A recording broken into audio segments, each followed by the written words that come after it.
Hey, welcome to Noir Night. We have a very special presentation. I'm having a hard time here. But I want to talk about a great director who has a fabulous career. His name is Richard Fleischer. Can you hear me all right? His name is Richard Fleischer, and he made a number of notable films noir, mostly B pictures, but all great, and a number of notable films spanning across many genres and styles and scales of budget of picture. But tonight's picture from Eagle Lion Films, released in 1949 with a runtime of 1 hour and 18 minutes, is titled Trapped, directed by Richard Fleischer. Okay, so if you've seen the neo-noir film or the noir films Team In or To Live and Die in LA, this is another scrappy B movie that deals with trying to bust up counterfeiters. But first of all, I want to talk more about Richard Fleischer. He was a very inventive, underrated director. Films span all kinds of genres and scales of filmmaking. B pictures, noir pictures, comedies, epics, crime dramas. For how prolific he is, he actually has, I think, more great films to count than some of the noted greatest filmmakers ever. You could comfortably call him your favorite director. Fantastic Voyage, Dr. Dolittle, personal faves of mine, The Narrow Margin, The Boston Strangler, very cool. 10 Really in Place, talk about chilling. I mean, The Last Run with George C. Scott, a noir character aged 20, 30 years or something. See No Evil with Mia Farrow. The New Centurions, which is my favorite Joseph Wambaugh adaptation. Joseph Wambaugh, he just died last week. Rest in peace. Mr. Majestic, they blew up his watermelon patch. Big mistake. And don't forget Conan the Destroyer and Red Sonja. Richard Fleischer is a director. He owned some skills making noir film, but he was also the son of Max Fleischer, animation pioneer and bitter rival to Walt Disney. For decades, they didn't get along until Disney personally offered Richard a job making 20,000 Leagues Under the Sea, which caused Max and Walt to reconnect and become friends. Anyway, so a fun coincidence. Max Fleischer, starring his beloved cartoon clown Coco, made an animated short called Trapped. I mean, this is crazy. I mean, is this a coincidence? I mean, did they plan that? Do you think they ever had a conversation like, you made a Trapped, I made a Trapped? I mean, I wonder. They probably wonder. I just had to know if there was an answer to that question. So I reached out to Richard Fleischer's daughter, Jane, to get to the bottom of this. Was this a coincidence or what? Yeah, it would have been a total coincidence. Oh, cool. They were like, hey, that's pretty neat. We both made a film called Trapped. I wouldn't know if they discussed it. The Max Fleischer Trapped was in 1923, and Dad's Trapped was in, I think, 1949. Not sure that they had in-depth discussions about that, but who knows? That's cool. Cool. Regardless, as a special presentation tonight, we are showing father and son traps. Two traps. We're showing the short Trapped by Max Fleischer, 1923, and Trapped. The film noir by Richard Fleischer. The two traps for the first one. You get trapped twice. The cartoon? Yeah. That I know a little bit more about, in that, it's one of my grandfather's more surreal, bizarre cartoons that he made, basically I think it's where Coco goes to hell. In several of his cartoons, everybody seems to go to hell. They meet with the devil. Betty Boop goes to hell in some of them. Did you have a religious upbringing? No, my parents were very decidedly not religious. They wanted us to find our own way. Ethnically Jewish? My dad was Jewish, and he wore that proudly. Real quickly about the movie we're showing tonight. It was restored a few years ago by Eddie Muller at the Film Noir Foundation. It was almost lost completely. It stars John Hoyt, a very competent character actor. He's got a good face. Lloyd Bridges, film's main stars Lloyd Bridges. I didn't know this about Lloyd Bridges. Lloyd Bridges, his specialty was playing a real scumbag. So you're big time, huh?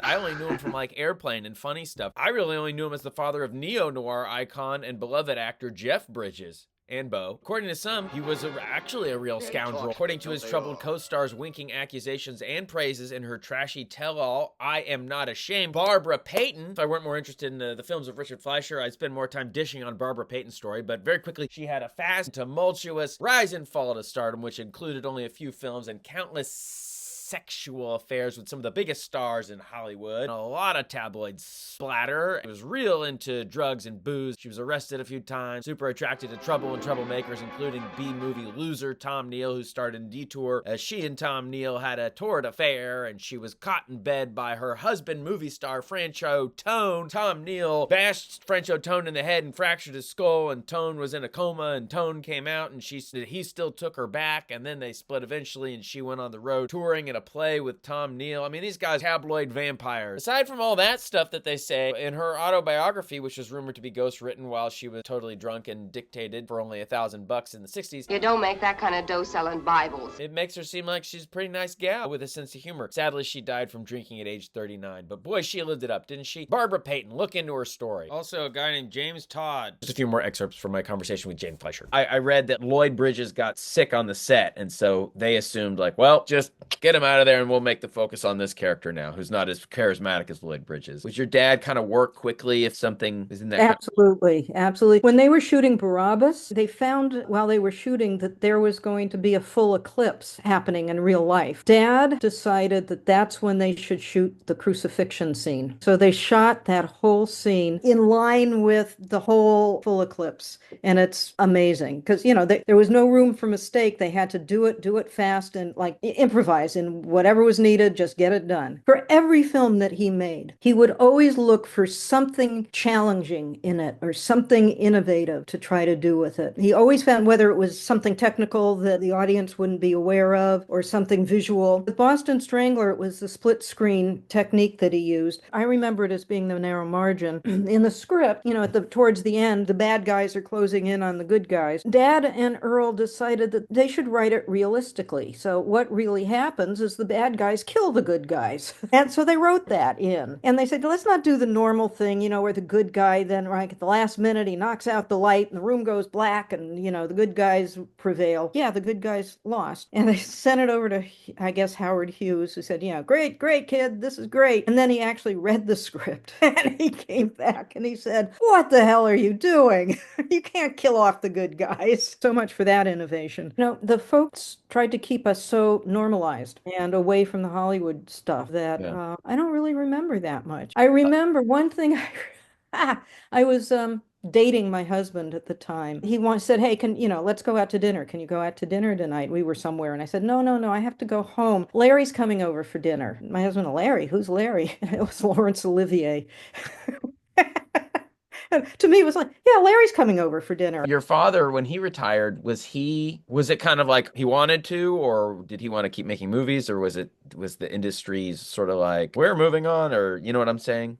Yeah, I know what you mean. He would have kept making movies right up to the last breath. Yeah, he did hit ageism in Hollywood. You know, they wanted younger people. And I think also physically making the films was starting to get hard for him. So, you know, he was looking for things that were closer to home, would be in Los Angeles. And the last one he made, which was Call from Space, which was an IMAX movie, was shot in and around LA. One thing that you noted that, you know, Dad had a very wry sense of humor. That I can comment on that as I'm watching my grandfather's cartoons, that's where the humor comes from. They has a very dry sense of humor, very sarcastic, snarky, teasing, taunting, that kind of really a skewed look at the world. And when I watch the cartoons, I can see my family's humor in them. You know, my dad, my grandfather, my brothers, they all have that very kind of sharp, astute wit. It seems to be something that got passed on down the generations.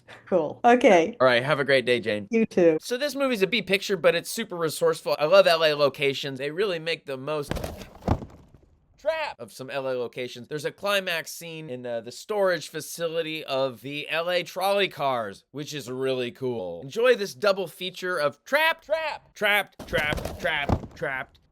Enjoy being trapped in the theater with Trapped. Thanks for coming to Noir Night.